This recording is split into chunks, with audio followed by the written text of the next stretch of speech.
Je suis le révérend René Bouchard de l'église Amour-Rivi à Victoriaville, au 34 rue Notre-Dame-Ouest. Et je suis content de pouvoir servir l'Église ce matin et bien sûr servir la région centre du Québec et de l'Érable à la fois. Et on est dans cette région et je salue tout le monde qui pourrait écouter ceci. Gloire à Dieu. Penchons nos têtes. Seigneur, puisses-tu toucher nos âmes et nos cœurs ce matin et qu'on puisse te célébrer et célébrer par ta parole, Seigneur, ce matin. Que ta parole soit une célébration de nos cœurs pour nous montrer qui tu es et comment tu étais, Seigneur. Et on veut juste se laisser imprégner par ta présence, par ton Saint-Esprit et bénir le reste de cette rencontre au nom de Jésus. Amen. Gloire à Dieu. Alors, le verset de la semaine, Genèse chapitre 1, verset 27. Dieu créa l'homme à son image. Il a créé à l'image de Dieu. Il créa l'homme et la femme. Donc, j'ai une bonne nouvelle. Je suis créé à l'image de Dieu. Amen. Yes, vous êtes contents? Je ne suis pas Dieu, par exemple. Mais cette bonne nouvelle est ici, frères et sœurs. C'est que, là, il y a une discussion en théologie. Est-ce qu'on est trichotomie ou dichotomie? Hein? Corps, âme, esprit, corps, esprit. Hein? C'est une discussion en théologie. Bon, on va mettre ça de côté. OK? On voit la Trinité dans la parole. Et sachons une chose. Qu'on est créé à l'image de Dieu. Donc, une partie visible, Jésus. Deux parties invisibles, Dieu le Père et Dieu le Saint-Esprit. Mais en même temps, ce que Dieu ne nous a pas créé autrement qu'à son image. Même si l'homme a été créé le 6e jour de la création, ben c'est vers la fin du soir qu'il a été créé. Les animaux ont été créés le matin. Alors, quand quelqu'un me dit « Ouais, mais on fait partie du règne animal », oui, on a été créés en même temps que les animaux la même journée, mais les animaux ne sont pas créés à l'image de Dieu. Nous sommes créés à l'image de Dieu. Les animaux répondent à des instincts et répondent à des besoins que Dieu a créés en eux. Nous sommes les seuls qui peuvent célébrer Dieu en reconnaissant qui on célèbre. Qui on reconnaît. Les animaux ne pêchent pas. Nous pêchons. Les animaux n'ont pas besoin de grâce. Nous avons besoin de grâce. Mais créé à l'image de Dieu, c'est exceptionnel. C'est qu'on peut comprendre le cœur de Dieu. On peut comprendre les uns et les autres parce que Dieu nous a donné, dans la création, un cœur semblable à lui. Mais par le péché, il est devenu de pierre. Il est devenu dur. Mais par sa grâce, il redevient de chair, comme il nous a créés en Adam et Ève. Donc, rappelons-nous que même si on est pécheurs, nous portons l'image de Dieu. Nous ne sommes pas Dieu, mais nous portons cette image encore aujourd'hui. Et pourquoi pas célébrer Dieu cette semaine en pensant à ça, dire « Seigneur, tu avais de l'humour, parce que si tu ressembles à moi dans le ciel, on va rire longtemps. » Je pense qu'elle était plate, celle-là, hein? Tout le monde rit quand je dis ça. Ça me rappelle une église où je faisais d'une autre province. J'ai fait 3 provinces, donc je ne vous dis pas laquelle. Où je faisais une blague, puis les gens ne riaient pas, puis je disais « Ah, j'ai de la manquer », tout le monde riait. Ils trouvaient ça drôle que je manque mes jokes. Mais dans leur caractère, moi je suis un Montréalais, donc on ne compte pas les jokes du même sens. C'est qu'eux autres, ils ne comprenaient pas les sens que je faisais. Puis ça m'a pris, je ne me suis jamais dompté, jamais été capable d'être capable de faire à leur façon. C'est qu'on a ri de moi. Mais Seigneur, tu as de l'humour. Tu as de l'humour. Parce que on a été créé à ton image. Wow! Et je suis content qu'on ne soit pas toutes la même image, parce qu'on serait malheureux, hein? Pensez-vous toutes des René Bouchard dans la salle? Des Francine Lefort dans la salle?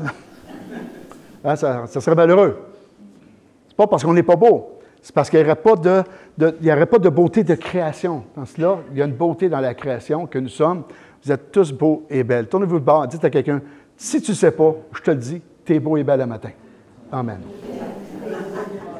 Pour le message, la dernière semaine de vie de Jésus, bien sûr, et ça concerne les émotions de Jésus. On connaît bien le calvaire. À chaque année, on revient à propos de la boucherie du calvaire, comment on l'a flagellé, comment on lui a donné des coups de poing dans le visage, comment on a arraché sa barbe, la couronne d'épines. Mais pour une raison ou une autre, on s'arrête rarement sur ses émotions.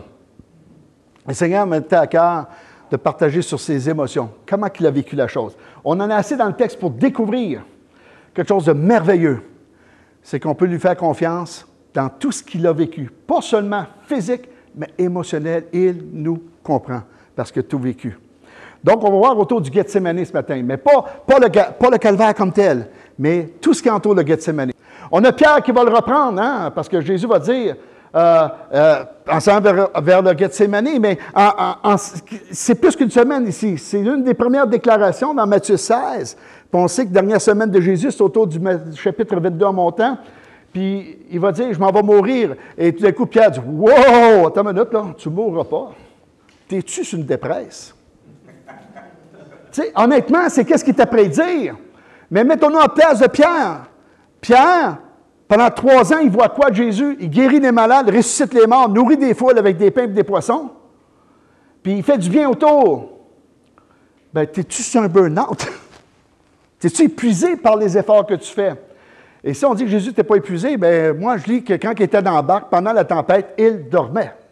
On a vu ça. Alors ici, dans Jean chapitre 13, versets 1 à 5, on sait qu'on est le jeudi saint ici. On sait que c'est le dernier repas. Donc, Jean chapitre 13, versets 1 à 5. Avant la fin de la Pâque, Jésus, sachant que son heure était venue de passer à ce monde au Père, ayant aimé les siens qui étaient dans le monde, mit le comble à son amour pour eux. Et où l'émotion ici? Le comble à son amour. Sachant que son heure est arrivée. On n'est plus une semaine, là. On est à une journée près. Il sait. Il sait ce qu'il doit faire. Il sait ce qui se passe parmi ses disciples. Et il décide de faire un acte d'amour incroyable. Il va devenir le serviteur le plus vil que dans la maison. Le serviteur qui lave les pieds dans une maison, OK?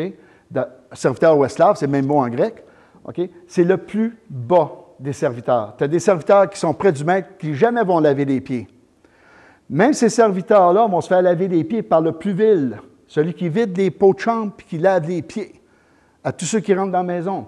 Jésus se rend dans son amour de cette façon à laver les pieds. C'est pour ça que Pierre, il y a une petite réaction par rapport à ça. Nous, on a de la misère à comprendre, mais c'est culturel. Tu sais? Mais à quelque part, est-ce qu'on peut garder cette situation, sachant que son heure est venue, il mit le comble à son amour pour comprendre ce qui se passe dans le reste, dans ses émotions. Pendant le souper, lorsque le diable avait déjà inspiré le cœur de Judas Iscariote, on est une adresse un petit peu spéciale, on est à l'adresse du diable ici. Le diable inspire à Judas d'aller vendre Jésus pour 30 pièces d'argent. Jésus le sait. Et Jésus va aussi laver ses pieds à cet homme. Alors, fils de Simon, le dessein de le livrer. Jésus qui savait que le Père avait remis toutes ces choses entre ses mains et qu'il était venu de Dieu et qu'il s'en allait à Dieu, se leva de table, ôta ses vêtements, prit un linge dont il se ceignit. Ensuite, il versa de l'eau dans un bassin. Il se mit à laver les pieds de ses disciples et à les essuyer avec le linge dont il était ceint. Il n'emprunte même pas une guenille d'un autre. Il prend son propre chose qui était autour de lui pour faire ça. Donc, on voit quoi? On voit un acte d'amour qui dit, je vais t'aimer, mais je vais t'aimer d'un point que personne n'a osé. C'est que je ne prendrai pas quelque chose d'autre que sur moi, un vêtement, pour te laver les pieds, t'essuyer les pieds. C'est spécial, là. Parce que, il me semble quelqu'un qui rentre et qui a les pieds sales à ce point-là, il me semble que je prendrais une guenille d'ailleurs que sur moi. Pas vous autres. Donc, il est après nous montrer quelque chose que, ici, dans son amour, ses émotions, il décide de se donner entièrement, même à partir de ses vêtements ici. Il donne. Il donne sans mesure. Complètement. Parce qu'il sait qu'il s'en va. Puis il résigne cette occasion-là pour montrer l'amour du Père en lui et son amour en lui pour les autres. Wow! Je ne peux pas savoir quelle émotion qui était à ce moment-là. Mais il doit vivre quelque chose de très spécial et d'ambigu. Parce qu'on va voir que c'est devenu très ambigu à quelque part. Au dernier repas, il connaissait celui qui l'a livré. Il savait que c'était lui. Me semble, moi, quelqu'un, je sais qu'il va me livrer là, au policier, là, je le sais. Là. Me semble qu'il ne mangerait pas ma table. Me semble que je ne laverai pas les pieds. Je n'ai rien fait de mal, puis il va me livrer. Puis à cause qu'il va me livrer, prophétiquement annoncé dans l'Ancien Testament, bien, je vais aller au calvaire. Je vais mourir à cause de cet acte infâme de trahison incroyable. Il a décidé de l'aimer aussi. Wow! Quelle émotion! Quel amour! Quelle abnégation de soi! Parce que là, il faut que tu te piles sur toi-même. Là. Il est pleinement humain, Jésus, pleinement Dieu et pleinement humain à la fois. Quand il va être frappé, il va avoir mal. Il ne se plaindra pas, mais il va avoir mal. Je suis contre le fait, quand Jésus était frappé, c'était comme si c'était de pierre. J'ai été frappé. Non, il a arraché la bande. La Bible dit qu'il a souffert. Mais on le présente souvent au travers des films comme quelqu'un qui n'a pas souffert. T'sais, il est là, puis il reçoit tout, puis il fait juste des réactions comme ça, des films. T'sais, peut-être pas les nouveaux films d'aujourd'hui, mais les films que je regardais, je dis, écoute, là, ils en ont fait un Jésus désincarné. Il a souffert. Sa souffrance a commencé une semaine auparavant. Quand il dit « Je vais à Jérusalem pour mourir », c'est dans son âme ça commence. Dans ses émotions, cette souffrance. Il va dénoncer Judas à ce même repas, verset 18 de ce même chapitre. « Ce n'est pas de vous que je parle, je connais ceux que j'ai choisis. Mais il faut que l'Écriture s'accomplisse. Celui qui mange avec moi a levé son talon contre moi. » C'est une expression de trahison. Dès à présent, je vous le dis, avant que la chose arrive, afin que lorsqu'il arrivera, vous croyez à ce que je suis. Ils l'ont compris seulement qu'après la résurrection, toute cette histoire. Parce qu'ils ne comprenaient absolument rien. Premièrement, là, il n'y avait pas de Saint-Esprit. Il n'était pas né nouveau encore. Donc, tout ce qu'ils entrevoyaient était comme du chinois pour eux autres. Ils ne comprenaient pas. Voyons, qu'est-ce qui se passe avec toi? Et si on aurait été là, on aurait eu la même adresse dans nos émotions. Qu'est-ce qui se passe? Pourquoi tu annonces tant de choses bizarres? Mais il savait. Ayant ainsi parlé, Jésus fut troublé en grec. Le mot fut troublé en grec, c'est terrasso. Alors, essayez de me convaincre que Jésus n'a pas été terrassé dans ses émotions. Quand ainsi parlé, Jésus fut troublé. Le mot troublé en grec, c'est terrasso. Pas une terrasse pour s'asseoir puis manger. Il a été terrassé dans son cœur. Il n'a pas manqué de foi. On parle des émotions. Terrassé où? En son esprit. Donc, on sait que ce n'est pas dans la chair. Mais quand j'ai lu ça, en grec terrasso, je dis, aïe, aïe, c'est beaucoup plus profond ce que je croyais. Et quand je préparais ça, je pleurais quand j'ai vu ce terme-là en grec, terrasso. Je dis, wow, pour moi, tu as été terrassé pour moi. Pour nous, il a été terrassé. Et comment? Par amour, volontairement. Il a accepté la mission de son Père de venir à la croix du Calvaire pour nous sauver, volontairement, et il savait que ça allait être terrassant. Terrassant son esprit, il dit expressément, en vérité, je vous le dis, l'un de vous me livrera. Et voici où il est terrassé. Savez-vous quoi? Le fait qu'il savait que Judas allait le trahir, ça l'a aussi terrassé, même s'il le savait. Parce qu'il aimait Judas. Il l'avait appelé à faire partie de la bergerie. Il l'a appelé à devenir un de ses apôtres. Quoi que l'on pense de Judas, là, ce n'est pas le but, là. T'sais? Parce qu'on peut en dire là sur Judas très négativement, plutôt que voir Judas comment il a vécu ça aussi, là. On l'a diabolisé plus que le texte a diabolisé Judas. Parce qu'après qu'il l'ait vendu, puis s'est aperçu du mal qu'il a fait, la Bible dit qu'il s'est repenti. Et quand est-ce qu'on prêche sur Judas le repentant? À peu près jamais. Hein? Un autre sujet. Alors, Jésus répondit, c'est celui à qui je donnerai le morceau trempé. Ayant trempé le morceau, il donna à Judas, fils de Simon Iscariote. Dès que le morceau fut donné, Satan entra dans Judas. Jésus dit, ce que tu fais, fais-le promptement. Je ne comprends pas. J'accepte. Parce que sur Terre, la seule affaire que je comprends, c'est comme un travers de miroir. Je ne peux pas comprendre parfaitement, mais à quelque part, ça va me chercher cette année. Il y a quelque chose qui va me chercher beaucoup. Seigneur, et mettez votre nom. Pour moi, René. J'en valais-tu si la peine que ça?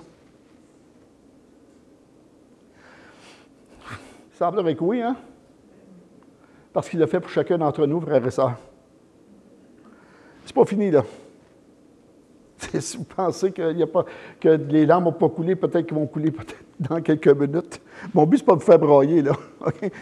Moi, je suis comme ça, naturellement, là. Judas ayant pris le morceau, se hâta, sortit, il était nuit. Lorsque Judas fut sorti, Jésus dit, « Maintenant, le Fils de l'homme a été glorifié, et Dieu a été glorifié en lui. Si Dieu a été glorifié en lui, Dieu aussi le glorifiera en lui-même, et il le glorifiera bientôt. » Mais qu'est-ce que tu es après de dire? C'est où la gloire? Seigneur, je suis à côté de toi, puis là, je viens de comprendre qu'il y en a un qui t'a vendu, mais je suis tellement pas compréhensible que je te dis, est-ce moi, Seigneur? Parce que chacun demandait à Jésus, est-ce moi qui te vends? Est-ce moi, Seigneur, qui te vend? Là, d'un coup, Jésus lâche ça. Il dit, voici, le Fils a été glorifié. Où ça? Seigneur, hey, c'est-tu une confiance qu'a son Père pour nous sauver, ça? Il dit, hey, ça, là, ce que je te peux faire, je suis déjà glorifié dans le Père et le Père est glorifié en moi. Wow! Rappelez-vous que c'est le comble à son amour dans cette histoire. Gethsémani, l'abandon est une demande de faveur.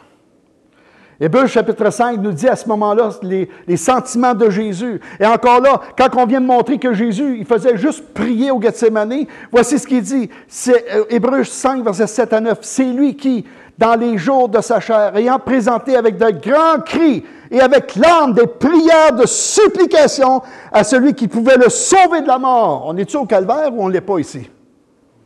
Hein? Est-ce qu'on n'est pas dans le Gethsémani ici? Mais si on n'est pas convaincu, continuons, le texte nous en convainc. Ayant été exaucé quant à sa piété, il a appris, bien qu'il fût fils, l'obéissance par les choses qu'il a souffertes, et qui, après avoir été élevé à la perfection, est devenu pour tous ceux qui lui obéissent, l'auteur d'un salut éternel. On est vraiment ici au Gethsémani. Aucun doute. Donc, si on fait juste lire les évangiles, il dit, « Ah, Jésus pria avec intensité son Père. » Le livre aux Hébreux dit non, il a crié, il a pleuré, puis il a intercédé, puis il a supplié son Père. Manque-t-il de foi? Non. Mais est-ce qu'on peut se rappeler que pour la première fois de sa vie, Dieu va vivre la mort? Hein? On va tous mourir un jour. On va tous mourir une première et seule fois. Parce qu'il n'y a pas de réincarnation. Et si même il se confiance à son Père, il va vivre une souffrance incroyable pour porter le péché de l'humanité. Et le péché qu'il porte de l'humanité, c'est sur ses épaules, à la croix du calvaire. Il est devenu abomination pour nous autres. Lui qui il avait la faveur de son Père, va devenir une abomination devant son Père. C'est toutes ses émotions ici. Il va crier. Matthieu 26, versets 36 à 46. Là-dessus, Jésus allait avec eux dans un lieu appelé Gethsémani. Il dit aux disciples, « Asseyez-vous ici pendant que je m'éloignerai pour prier. » Il prit avec lui Pierre, Jean et Jacques, les deux fils de Zébédée. Il commençait à éprouver de la tristesse et des angoisses. Tristesse d'être séparé de ses disciples, d'être séparé de son Père, et de l'angoisse. Un des évangiles vont dire, c'était tellement angoissant qu'on a fait des grumeaux de sang. Et le but, ce n'est pas la boucherie du calvaire, mais ça, physiquement, c'est connu. Des grandes crises d'angoisse, ils peuvent faire ça, les gens, aujourd'hui. Ils deviennent la peau hypersensible. Imaginez-vous, ils étaient battus après. C'est incroyable. Il leur dit, « Mon âme est triste jusqu'à la mort. » Le mot grec, triste jusqu'à la mort, c'est « thanatos ». Thanatos veut dire « séparé de corps et d'âme ». Hey, c'est pas rien, là. Il sait qu'il va quitter son corps, puis son âme va retourner à son Père. La Bible dit qu'il a été 3 jours dans les lieux inférieurs de la terre. Puis il est revenu à la vie. Mais on peut s'imaginer ici que l'angoisse et la tristesse, c'est mortuaire. Ce n'est pas une espérance. Pourquoi? Il sait qu'il va revivre. Il a dit, je vais ressusciter. Mais il va être séparé de son Père. Et pour lui, c'est la pire mort d'être séparé de Dieu. Et c'est pour ça que nous annonçons à tous ceux qui ne sont pas nés de nouveau, qui n'acceptent pas Jésus-Christ dans leur cœur pour être sauvés, qu'ils essaient par leurs efforts d'être sauvés, mais c'est le thanatos qui les attend. Ça va être séparé de Dieu. C'est pas parce qu'on est méchant en prêchant ça. C'est parce que Jésus a payé ça pour empêcher qu'on essaie par nous-mêmes pour aller vers le Père. Mais avec émotion. Pleinement homme et pleinement Dieu. Il dit à Pierre, vous n'avez donc pu veiller 1 heure avec moi. Veiller ici, là, ce n'est pas une question de prier. Là. On a fait veiller, prier ici. Il était dans un besoin, il aurait dû être entouré par ses disciples dans son besoin, parce que crier, même s'il a crié, ils ne l'ont pas entendu, il dormait. Afin de ne pas tomber dans la tentation. L'esprit est bien disposé, mais la chair est faible. On sait ce qui s'est passé par la suite. Ils l'ont tous abandonné. Et soignant d'une seconde fois, et prie ainsi mon Père, s'il n'était pas possible que cette coupe s'éloigne sans que je la boive, que ta volonté soit faite. Quelqu'un dirait, il a lâché de nonos. Non. Il a tellement confiance à son Père qu'il pouvait lui dire ses émotions à son Père. Il savait que Dieu le Père ne le rejetterait pas à cause de ses émotions. Et combien de fois qu'on a peur de donner nos émotions en prière parce qu'on a peur d'être rejeté, frères et sœurs. Jésus n'a pas été rejeté par son Père. Il y avait une œuvre spéciale à faire. Trace du vécu prophétique. Psaume 22. Sur biche de l'aurore. Psaume de David. Mon Dieu, pourquoi m'as-tu abandonné et t'éloignes-tu sans me secourir, sans écouter mes plaintes? N'est-ce pas la prière qu'il fait au Gethsémani? Hein? Mais ça, c'est sur la croix, pardon. Déjà, au Gethsémani, il demande d'éloigner, mais quand il est sur la croix, il va dire, mon Père, pourquoi m'as-tu abandonné? Et il cite le psaume 22. On le comprend plus par ce Saint-Esprit, mais on est limité par notre vie physique. Mais à quelque part, quand Jésus s'en va au calvaire, il ne s'en va pas là en dansant et en chantant pour dire, avec tout ce qui va se passer, je vais sauver l'humanité. Il était pleinement humain. Il savait ce qu'il allait subir. Encore une fois, pour la première fois de sa vie, Dieu va mourir. Jésus est Dieu. Savez-vous ce que j'aime? C'est que ça n'a pas fait un faible. Combien de fois on a dit aux hommes, si tu pleures, c'est faible? Relève-toi. De dire à quelqu'un, après 1 semaine, 2 semaines de deuil, de dire, hey, relève-toi. Plutôt que d'accompagner. Ça devrait nous enseigner ici toute comment il n'a pas été entouré, on devrait entourer tous nos frères et nos sœurs par amour. Et ça coûte un prix, l'amour de Dieu. Et de décider de le payer pour chacun d'entre nous. Pas la façon de Jésus. Nous ne sommes pas Dieu. Mais rappelez-vous, on a été créés à l'image de Dieu, capable d'aimer, de pardonner et d'agir. Et Seigneur, crée en nous le vouloir et le faire. Wow. Quel message que la parole nous annonce ce matin, qui nous comprend. Et pour terminer, si vous avez vos Bibles, allez dans le livre aux Hébreux,